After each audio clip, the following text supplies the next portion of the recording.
Baik, Assalamualaikum warahmatullahi wabarakatuh. Perkenalkan, nama saya Nur Aziza Fitria dengan NIM 050 dari kelas TI C1. Pada kesempatan kali ini, saya akan mempresentasikan terkait dua materi yang di mana kita mempelajari dalam mata kuliah Cloud Computing. Yang pertama ya, di materi terkait dengan Docker sebagai suatu revolusi cloud mini. Nah, mungkin langsung saja ke slide selanjutnya.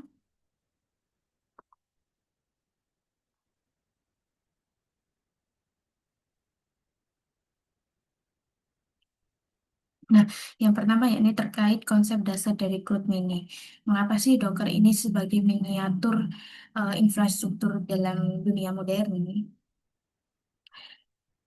Untuk pertama, kita perlu mengenal terkait apa itu Docker Engine. Jadi, secara teknis, definisi dari Docker adalah platform atau open source yang memungkinkan pengembang untuk membungkus aplikasi beserta seluruh dependensinya ke dalam satu unit standar yang disebut dengan kontainer.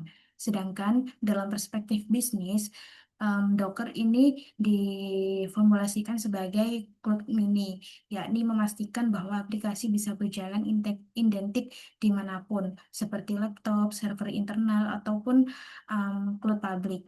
Dan cloud mini atau Docker ini bisa menghilangkan resiko bekerja di komputer saya, tapi tidak di server.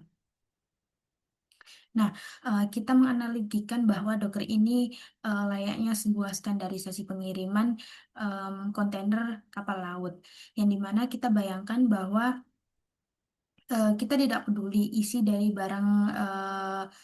kontainer tersebut, apakah barang yang mudah pecah atau mesin berat, tetapi kita perlu memastikan bahwa cara pengirimannya itu adalah menggunakan cara yang sama, bahwa kontainer dapat dimuat ke truk, kemudian dipindah ke kapal dan diturunkan di pelabuhan, yang dimana pelabuhan ini diformulasikan sebagai tempat untuk produksi tanpa pernah membongkar isinya, sehingga hal inilah yang menciptakan isolasi sempurna dan efisiensi ruang yang luar biasa. Yang kedua yakni terkait dengan keunggulan dari sisi strategis, terkait efisiensi dari sisi operasional dan juga optimalisasi sumber daya dengan penggunaan Docker. Nah, seperti yang tertampil pada layar bahwa efisiensi resource ini kita bandingkan antara VM dan juga Docker, yang dimana keunggulan dari Docker adalah ia memiliki kernel sistem operasi induk sehingga menjadikannya jauh lebih ringan daripada penggunaan VM yang masih menggunakan teknologi tradisional berupa OS tamu lengkap. Nah, adapun tiga pilar utama dalam Docker itu, yang pertama yakni Docker Image, yakni cetak biru aplikasi atau paket statis yang berisi kode, pustaka, dan pengaturan lingkungan. Yang kedua yakni Docker Container, yaitu instansiasi dari image yang sedang berjalan atau sebuah unit komputasi yang terisolasi dan mandiri. Kemudian yang ketiga ada Docker Hub, yakni perpustakaan pusat untuk berbagi dan mengunduh image aplikasi. Selanjutnya saya akan menjelaskan terkait workflow atau alur kerja dari Docker itu sendiri, yakni meliputi build, ship, dan run. Nah, untuk build sendiri itu merupakan suatu proses mengemas kode menjadi sebuah Docker image. Kemudian dilakukan dengan tahapan ship, yakni mengunggah image ke registry, eh, baik di cloud maupun di lokal. Kemudian tahapan selanjutnya yakni kita menjalankan kontainer ini dengan server dari manapun yang kita sebut sebagai proses running.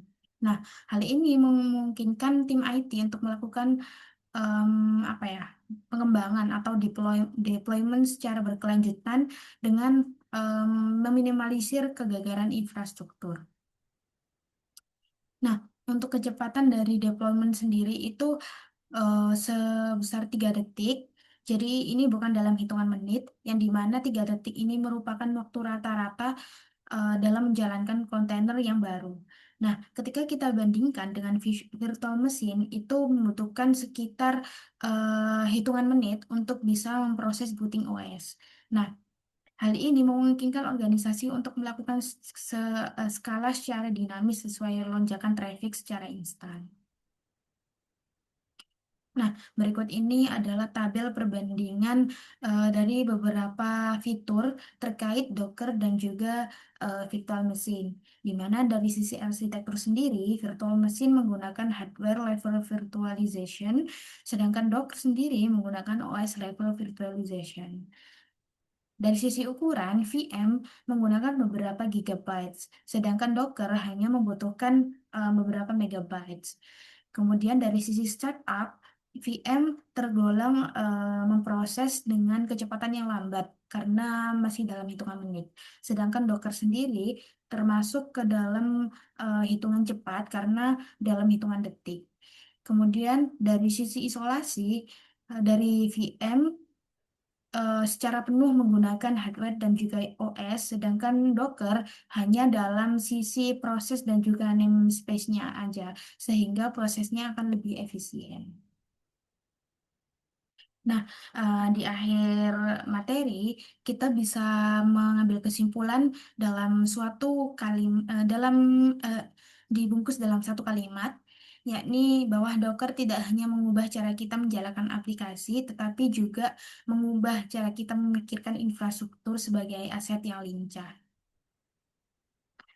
Kemudian ini merupakan source atau sumber yang kita gunakan dalam dasar-dasar pemaparan materi di materi Docker kali ini.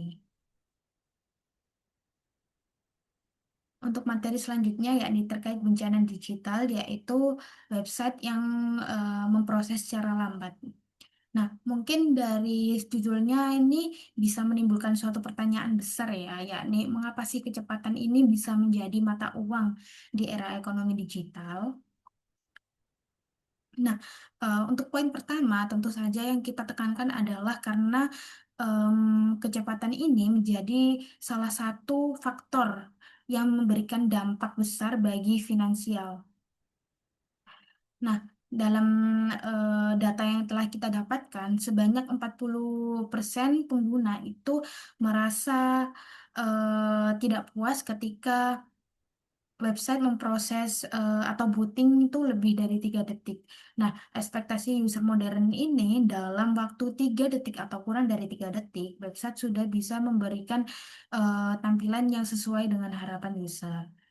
Namun, apabila lebih dari 3 detik, maka em, hal pertama yang sangat krusial yakni setiap keterlambatan tersebut akan menjadi data valid untuk penambahan user-user yang akan meninggalkan website tersebut, sehingga website tersebut berpotensi untuk kehilangan calon pelanggan.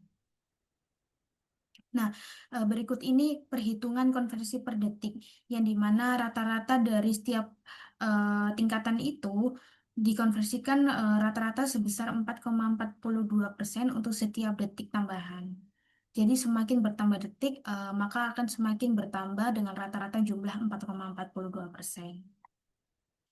Nah, untuk analoginya, kita permisalkan proses untuk kecepatan website ini disamakan dengan sebuah pelayanan di suatu restoran.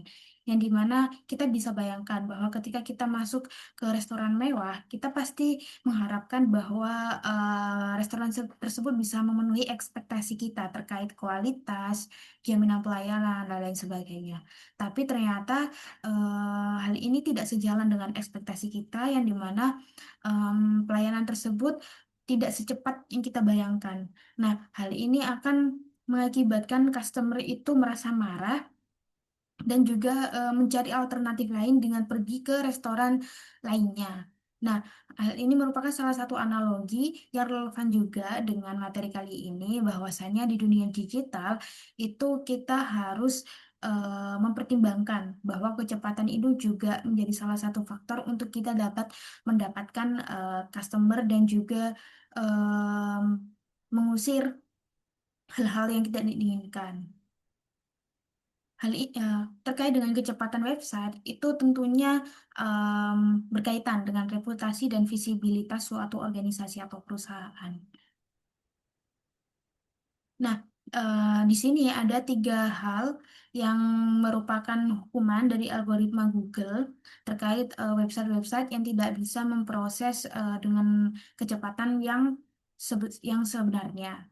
Yang pertama yakni penurunan SEO. Jadi Google memprioritaskan core web vitals atau website lambat akan tenggelam ke halaman belakang hasil pencarian. Jadi maksud dari bagian ini adalah ketika website gagal memproses eh, lebih 3 detik atau kurang dari 3 detik, maka website tersebut akan mengalami penurunan sehingga posisinya akan semakin tenggelam ke halaman paling belakang atau paling bawah. Kemudian yang kedua yaitu crawl budget, yang dimana Google akan lebih jarang mengunjungi website jika loading lambat, sehingga hal ini dapat berakibat pada penghambatan indeks konten yang baru. Yang ketiga yakni quality score, yang dimana dalam iklan berbayar, landing page yang lambat menurunkan skor kualitas dan meningkatkan biaya per klik. Kemudian adanya lunturnya kepercayaan. Nah, ini juga salah satu bagian dari bab reputasi. Nah, kenapa sih kok sampai menurunkan kepercayaan? Nah, tentu saja website yang lambat itu mempersepsikan bahwa suatu brand ini tidak profesional, tidak aman, dan ketinggalan zaman. Sehingga hampir 79% konsumen, konsumen yang tidak puas dengan performa website akan melaporkan bahwa mereka kemungkinan besar tidak akan pernah kembali untuk mengunjungi website tersebut lagi. Nah, ini salah satu tabel rangkuman studi kasus dari beberapa platform atau perusahaan yang mengalami perubahan performa dan dampaknya bagi bisnis. Yang pertama yakni Amazon. Perubahan performanya yakni em, proses bootingnya bertambah sebanyak 100 milisekon sehingga dampaknya yakni penurunan penjualan sebesar 1%. Nah, perusahaan Amazon ini kan besar, jadi eh, penurunan dengan jumlah 1% itu tergolong angka yang besar bagi perusahaan Amazon.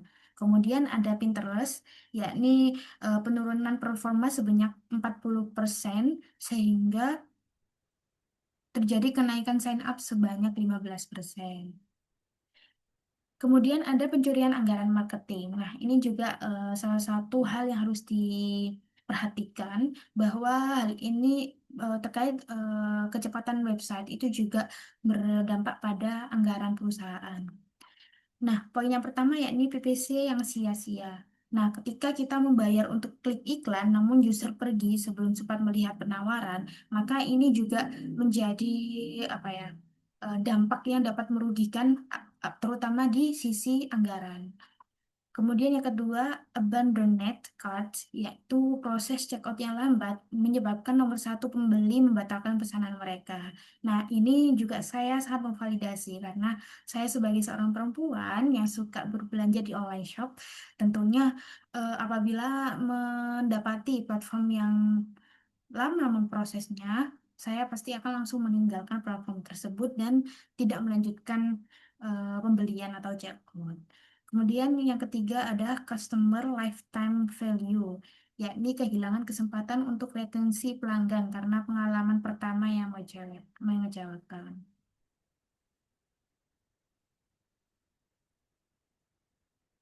Nah, ini terkait source yang kami gunakan dalam em, materi kali ini.